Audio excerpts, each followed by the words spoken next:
Queridos amigos, que alegria mais uma vez podermos estar conversando nesse programa, estudando as obras de André Luiz.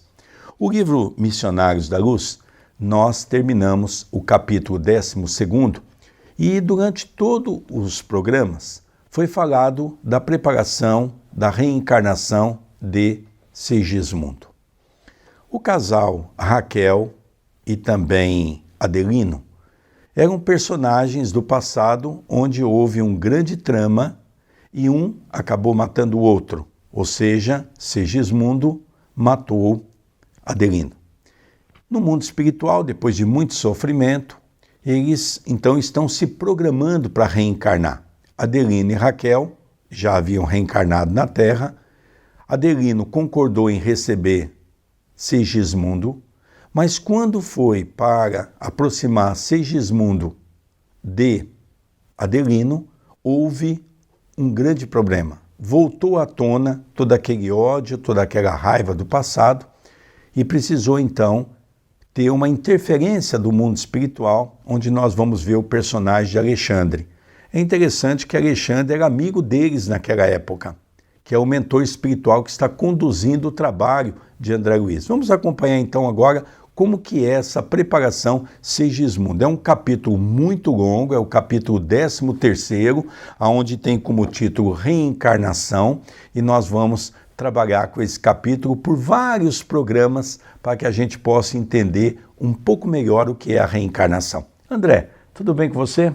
Tudo bem, querido Sérgio. Agradecemos ao nosso telespectador, ao nosso ouvinte, pela oportunidade que estão nos dando de juntos meditarmos à luz do Espiritismo, temas importantes quanto à reencarnação. E aproveito a oportunidade para deixar o WhatsApp. Quem quiser entrar em contato, está gostando do programa, tem sugestões, tem dúvidas ou mesmo quer participar, o número é 19 997 782794. Se você reside fora do Brasil, colocar mais 55. André, eu não tenho WhatsApp. Como é que eu posso entrar em contato com você, contato com o Sérgio? Pode ser pelo e-mail. O e-mail do Sérgio é vilarsergio10@gmail.com e o meu é vilardandré2@yahoo.com.br. Dando continuidade no nosso estudo, começaremos hoje o capítulo 13º, Reencarnação, quando André Luiz nos descreve: senti-me ditoso e emocionado quando Alexandre me convidou a visitar, em companhia dele, o ambiente doméstico de Adelino e Raquel, onde se verificaria a reencarnação de Segismundo. Profundo contentamento extravasava de meu espírito, porquanto era a primeira vez que iria tomar conhecimento direto com o fenômeno reencarnacionista. Desde os primeiros tempos de estudo no campo da medicina, fascinavam-me as leis biogenéticas. Entretanto, nunca me fora dado intensificar observações e especializar experiências. Na colônia espiritual a que me conduziram a providência de Deus e a generosa intercessão dos amigos, muita vez recebera lições referentemente ao assunto. Todavia, até então, nunca vira, de mais perto, o processo de imersão da entidade desencarnada no campo da matéria densa. Em razão disso, acompanhei o prestimoso orientador com agradável e ansiosa expectativa. Alexandre explicou-me, por excesso de gentileza, que, em outro tempo, recebera muitos favores das personagens envolvidas naquele caso de reencarnação e que se sentia feliz pela oportunidade de ser útil. Comentou as dificuldades do serviço de libertação espiritual e exaltou a lei do bem, que chama todos os filhos da criação ao concurso fraterno e aos serviços intercessórios. É interessante, André. Até aqui nós não vemos muitas coisas para comentar, mas é importante relembrar que André Luiz até então estava com uma vasta experiência em nosso lar, acompanhando os casos que lá estavam sendo preparados para a reencarnação. Agora é o primeiro caso pela qual ele acompanhou Segismundo na preparação, naquele departamento da reencarnação, e agora vai acompanhar Adelino e Raquel, que vão receber esse espírito na condição de um filho. Então, praticamente agora, eles vão acompanhar esse momento, que é um momento muito importante, como funciona um processo da reencarnação.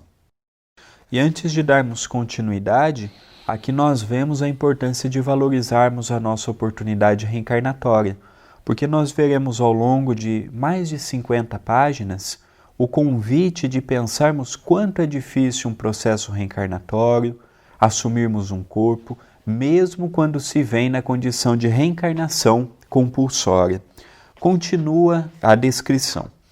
Depois de confortadora e instrutiva conversação, alcançamos o lar de Adelino, deliciosamente colocado em pitoresco canto suburbano, qual ninho gracioso, rodeado de tufos de vegetação. Eram 18 horas aproximadamente. Com surpresa, verifiquei que Herculano nos esperava no limiar. O instrutor, porém, informou-me que havia notificado o amigo sobre a nossa visita, recomendando-lhe trouxesse Segismundo para o trabalho de aproximação. Cumprimentou-nos o companheiro afetuosamente e dirigiu-se ao meu orientador esclarecendo: Segismundo veio em minha companhia e espera-nos lá dentro. Foi excelente medida, falou Alexandre bem-humorado. Consagrarei aos nossos amigos a minha próxima noite. Veremos o que é possível fazer. Entramos. O casal, Adelino e Raquel, tomava a refeição da tarde, junto de um pequenino, no qual adivinhei o primogênito da casa. Não longe, acomodado em uma cadeira de descanso, repousava uma entidade que se levantou imediatamente, quando percebeu nossa presença, dirigindo-se particularmente ao encontro do meu orientador, que lhe abriu os braços carinhosos. Herculano, perto de mim, explicou, em tom discreto: é Segismundo. Notei que o desencarnado abraçara-se com Alexandre, chorando convulsivamente. O instrutor acolhia-o como pai e, após ouvi-lo durante alguns minutos, falou-lhe compassivamente. Então nós vamos ver aqui, André, uma coisa simples, é um diálogo onde quando Alexandre chega à casa de Adelino e de Raquel, já estava Herculano, que era o amigo espiritual que iria conduzir o processo reencarnatório, um trabalhador de nosso lar. E ele trouxe Segismundo para que pudesse ter contato, porque o contato dele com Adelino estava ocorrendo à noite. E Adelino estava muito assustado de ver a figura de Segismundo e voltava à tona as lembranças do passado, mas ele não sabia identificar por que aquilo estava acontecendo, né? Então Segismundo estava muito abatido, já estava à casa da sua nova família, estava muito assustado com o processo reencarnatório. Então Herculano e Alexandre estavam então conversando como iriam fazer para a noite trabalhar com Adelino. Nós vamos acompanhar isso ao longo do desenrolar dessa conversação. Continua Alexandre orientando Segismundo. Acalme-se, meu amigo. Quem não terá suas lutas, seus problemas, suas dores? E se todos somos devedores uns dos outros, não será motivo de júbilo e glorificação receber as sublimes possibilidades de resgate e pagamento? Não chore. Nossos irmãos permanecem ao jantar. Não devemos perturbá-los, emitindo forças magnéticas de desalento. E, repondo-o na vasta cadeira de braços, como se Segismundo estivesse enfraquecido e enfermiço, continuou: tenha coragem, o ensejo próximo é divino para o seu futuro espiritual. Organizaremos as coisas, não tenha receio. Entretanto, meu amigo, falou o interlocutor em lágrimas, experimento grandes obstáculos. e acentuava em tom humilde: reconheço que fui um grande criminoso, mas pretendo redimir as velhas culpas. Adelino, porém, apesar das promessas na esfera espiritual, esqueceu, na recapitulação presente, o perdão aos meus antigos erros. Alexandre, que ouvia enternecido, sorriu paternalmente e redarguiu: ora, Segismundo, por que envenenar o coração? Por que não desculpa você, por sua vez? Não complique a própria situação, abrigando injustificável desânimo. Levante as energias, meu amigo. Coloque-se na situação do ex-adversário, vítima em outro tempo de seu ato impensado. Não encontraria, talvez, as mesmas dificuldades? Tenha calma e prudência.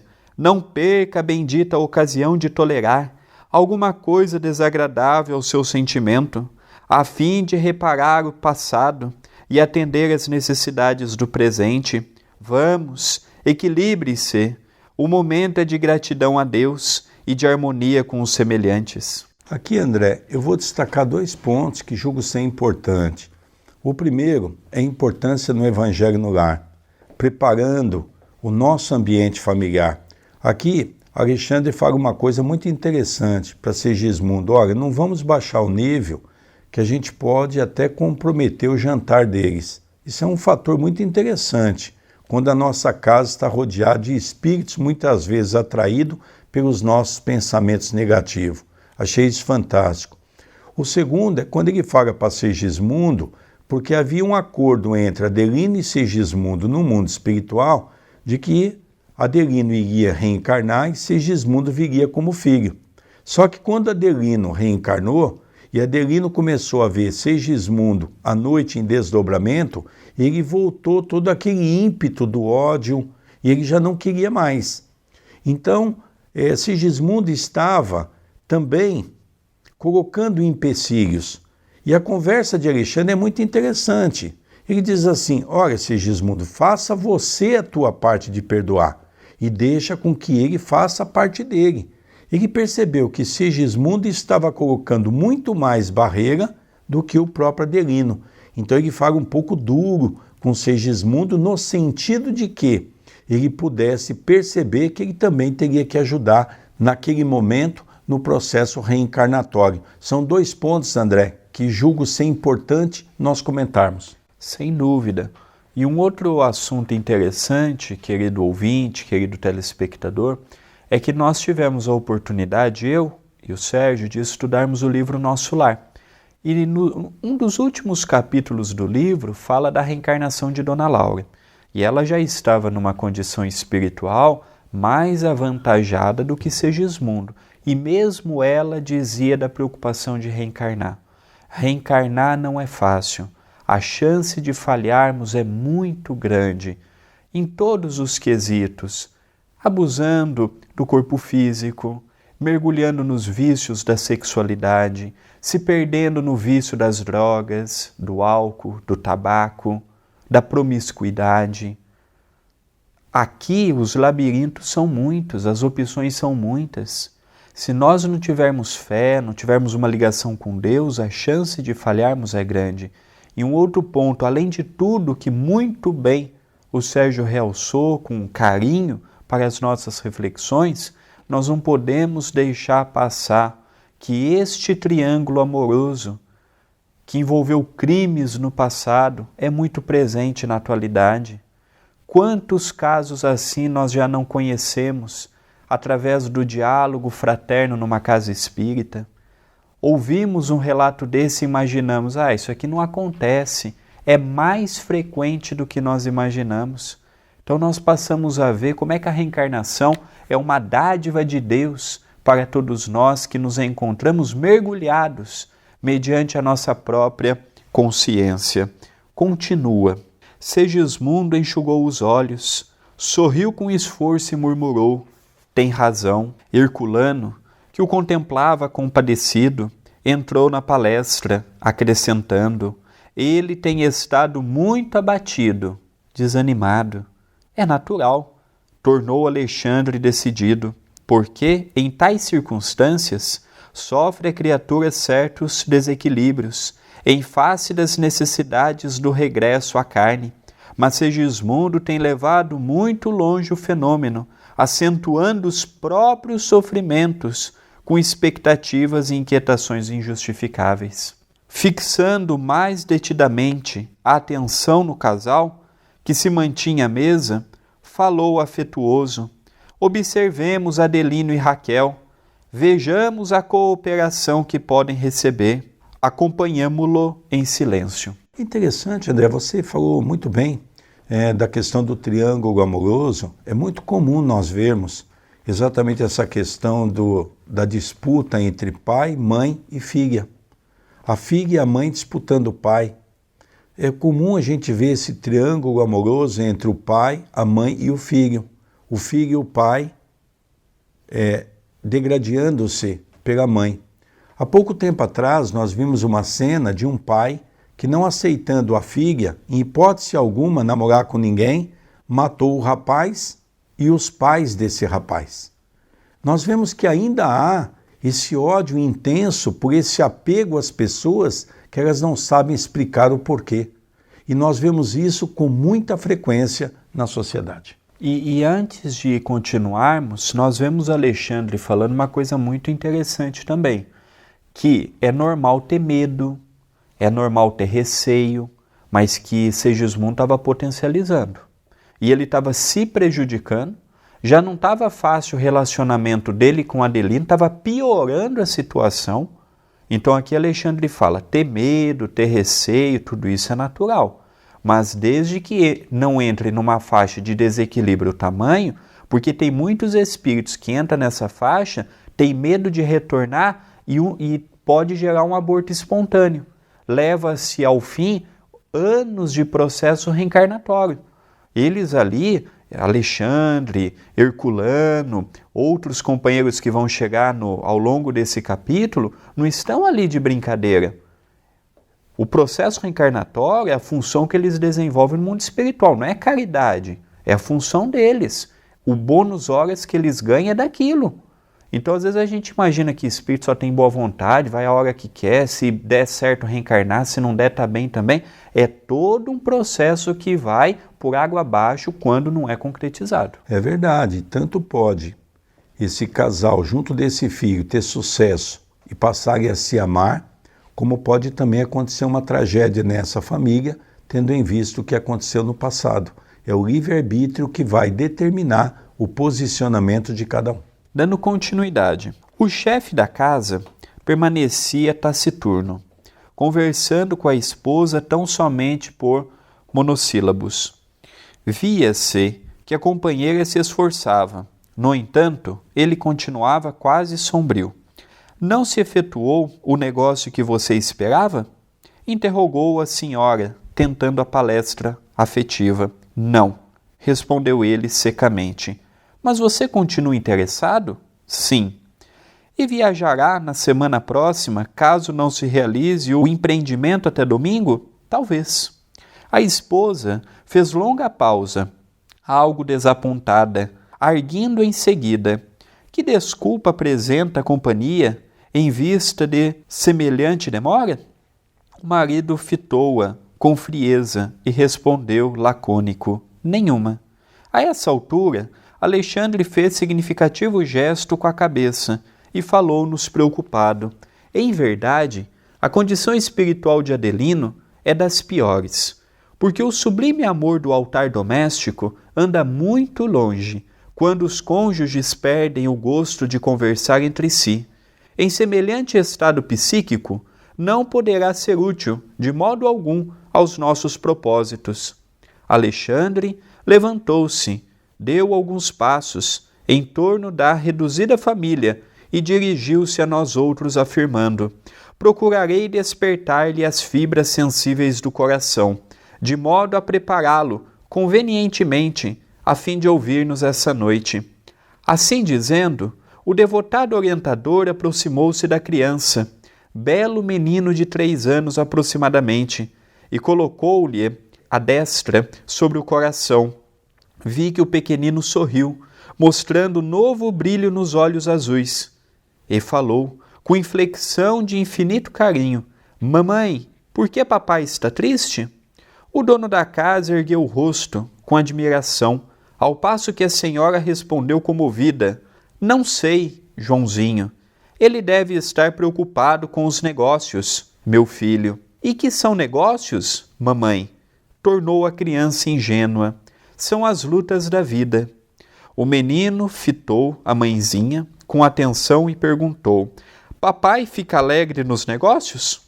Fica, sim, respondeu a senhora sorrindo. E por que fica triste em casa? Enquanto o pai seguia o diálogo sob forte impressão, a genitora carinhosa esclarecia a criança com paciência. Nas lutas de cada dia, Joãozinho, teu pai deve estar contente com todos e não deve ofender a ninguém. Entretanto, o que te parece tristeza é o cansaço do trabalho. Quando ele volta ao lar, traz consigo muitas preocupações. Se na rua deve teu pai mostrar cordialidade e alegria a todos, de modo a não ferir os demais, não acontece o mesmo aqui, onde se encontra vontade para refletir nos problemas que o interessam de perto. Aqui é o lar, meu filho, onde está com o direito de não esconder as preocupações mais íntimas. Aqui nós vemos, André, um ponto interessante. Alexandre envolveu aquela criança a ponto de fazer com que ela pudesse indagar alguns pontos importantes. O segundo momento que eu vejo é exatamente a finura da mãe. A mãe, um espírito jamais, vamos dizer, preparado para aquele momento, e ela faz uma colocação, logicamente de uma maneira sutil, mas é o que nós vemos hoje na sociedade. É uma pena que nós somos amáveis na rua e dentro de casa, muitas vezes, somos tiranos com a esposa, ou com o marido, ou com os filhos. E ela tenta colocar isso para a criança, que era uma preocupação. Mas é uma preocupação que nós temos que tomar cuidado, porque muitas vezes vamos descarregar em pessoas situações que acabam se agravando. Mas dentro de tudo isso, André, o que mais me chama a atenção é a preocupação de Alexandre percebendo que o lar deva ser um lugar fraterno. E ali estava uma conversação onde ela fazia perguntas na preocupação de tentar ajudá-lo e ele apenas respondia de maneira seca. Ou seja, não quero conversa. Então, Alexandre ficou muito preocupado porque percebeu que no lar estava havendo uma desavença, ou seja, não estava havendo aquele carinho doméstico que deveria haver por parte do marido, e isso lhe preocupou. E é interessante que a criança no lar, ela é o equilíbrio da casa, no sentido positivo ou negativo. Aqui Alexandre utilizou a criança para chegar até o coração do pai, que não estava conseguindo pela mãe, aquele casal, mediante as lutas íntimas, e veremos daqui a pouco que uma das coisas que perturbava Adelino era a aproximação de Segismundo, que já estava há algum tempo sendo ligado àquele casal que seriam o seu futuro pai e a sua futura mãe. Mas quando um lar não tem preparo, não tem equilíbrio, não tem aquela paz íntima, a criança pode receber a vibração de um espírito que não quer nada com nada e perturbar o ambiente doméstico, deixando a situação ainda mais grave, ainda pior, com a intensificação do choro, com a intensificação da birra, levando os pais muitas vezes a um descontrole, a um desequilíbrio. Então a criança ela tem um papel fundamental quando o lar é de paz, de harmonia, porque muitas vezes é através dela ou dele, dependendo do sexo da criança, que se pode mais facilmente chegar no coração dos adultos. Dando continuidade. A criança escutou atenta, dividindo os olhares afetuosos entre pai e mãe, e tornou: que pena, ei mamãe. O chefe da pequena família, tocado nas fibras recônditas da alma, pela ternura do filhinho e pela humildade sincera da companheira, sentiu que a nuvem da sombra dos seus próprios pensamentos, dava lugar a repousantes sensações de alívio confortador. Sorriu, repentinamente transformado, e dirigiu-se ao pequeno com nova inflexão de voz. Que ideia é essa, Joãozinho? Não me sinto entristecido. Estou, aliás, satisfeitíssimo, como no último dia de nosso passeio à serra. Tua mãe explicou muito bem o que se passa. Quando teu pai estiver silencioso, não quer dizer que se encontra desalentado. Por vezes, é preciso calar para pensar melhor. A dona da casa mostrou largo sorriso de satisfação, observando a mudança brusca do companheiro. O menino, por sua vez, não disfarçava o júbilo no semblante infantil. E assim que o pai terminou as explicações afetuosas, sempre envolvido nas irradiações magnéticas do bondoso instrutor, dirigiu-se novamente ao chefe da casa, perguntando: Papai, por que você não vem rezar de noite comigo? O genitor trocou expressivo olhar com a esposa e falou ao pequenino: Tenho tido sempre muito serviço à noite, mas voltarei hoje mais cedo para acompanhar tuas preces. E sorrindo com paternal alegria, acrescentou: Já sabes orar sozinho? O pequeno redarguiu satisfeito: Mamãe ensina-me todas as noites a rezar por você. Quer ver? E abandonando o talher, instintivamente olhou para o alto, de mãos postas, e recitou: Meu Deus, guarda o papai nos caminhos da vida, dá-lhe saúde, tranquilidade e coragem nas lutas de cada dia, assim seja.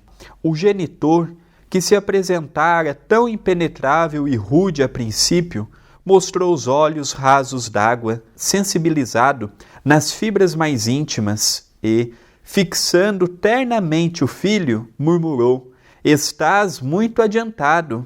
Hoje, Joãozinho, rezarei também. De alma desanuviada agora, Adelino contemplou a companheira, orgulhoso de possuir-lhe o devotamento, e acentuou: A palestra do João fez-me enorme bem, trazia o coração desalentado, opresso. Eu mesmo não saberia definir meu estado da alma. Há muitos dias minhas noites são agitadas, cheias de aflições e pesadelos. Tenho sonhado sistematicamente que alguém se aproxima de mim na qualidade de vigoroso inimigo. Por vezes rendo graças a Deus ao despertar pela manhã, porque me sinto mais à vontade, enfrentando as máscaras humanas, que lutando noite inteira em sonhos cruéis. Então, André, aqui a gente vê alguns pontos importantes, né? Porque a falta de diálogo dentro de uma casa muitas vezes leva até a separação de um casal, porque a gente não tem coragem de colocar aquilo que acontece. Na verdade, a esposa só ficou sabendo do seu drama pessoal quando ele foi tocado pelo coração do filho, onde ele fala claramente que o que mais estava ali preocupando não era só os negócios, é que todas as noites ele estava tendo um sonho com um espírito maltrapilho que estava pedindo perdão a ele, queria se aproximar dele, mas no íntimo ele tinha uma percepção que essa pessoa queria matá-lo. Ou seja, uma lembrança vaga daquilo que havia acontecido numa existência anterior. Aqui também, André, demonstra que tem pessoas que acham que quando a gente desencarnar, chegando no mundo espiritual, a gente vai reconhecer e saber tudo aquilo que aconteceu conosco na existência anterior. Não é verdade. O véu do esquecimento ele se faz dentro de uma necessidade. E gradativamente nós vamos nos despertando quando necessário é para nos auxiliar em algum ponto. Então tem pessoas que imaginam que vão ter lembranças disso, lembranças daquilo. Não é verdade. Você mal vai conseguir fixar os seus últimos momentos de nossas preocupações na Terra. Gradativamente, conforme nós vamos evoluindo, nós vamos então passando a ter, de uma maneira mais ampla, mais alargada, as lembranças do nosso passado.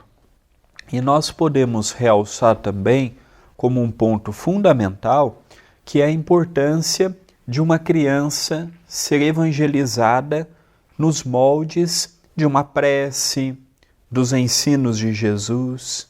E aqui nós vemos que a prece para que a criança fez, uma linha apenas, de modo muito humilde, muito simplório, mas foi isto que ajudou também a tocar o coração de seu pai. Hoje nós temos visto muitas preocupações dos pais em dar o material, que é muito importante também, mas não podemos deixar a religiosidade, o contato com Deus, os princípios morais, os princípios éticos, independente da religião, independente do caminho a ser escolhido, é de fundamental importância e é também um dever dos pais, tanto quanto encaminhar intelectualmente o seu filho, é um dever do pai formar um cidadão moral. É de dever que possa encaminhar na escola do certo e do errado, para que amanhã não possa dizer assim: eu tive participação nos equívocos do meu filho, eu tive participação na sua índole. Então a prece, seja em que escola religiosa for, ela é de fundamental importância e assim será sempre pelo intercâmbio que nos leva ao Criador e aos bons espíritos. É interessante, André, eu estava lendo essa parte e eu me retratei, voltando no túnel do tempo, à minha época. Era muito comum nós fazermos esse gesto. Mamãe nos ensinava a orar todas as noites, colocando as mãos juntas e, olhando para o céu, agradecer a Deus por aquele dia, pedindo ao pai, pedindo à mãe, pedindo aos familiares. Vocês também, a sua mãe ensinou vocês a rezarem, e é o que a gente percebe hoje, que muitas crianças sequer sabem orar porque os pais não ensinam. Precisamos retornar a ensinar esse momento para os nossos filhos. Queridos amigos, ao encerrarmos o programa de hoje, pedimos apenas para entrar em contato conosco pelo WhatsApp. O número é 19 997 78 2794. A sua mensagem é muito importante. Queridos amigos, nós estamos encerrando então esse programa pela TV A Caminho da Luz, estudando as obras de André Luiz, o livro Missionários da Luz. Até o próximo programa, que estaremos estudando o capítulo da reencarnação. Um beijo no coração de todos.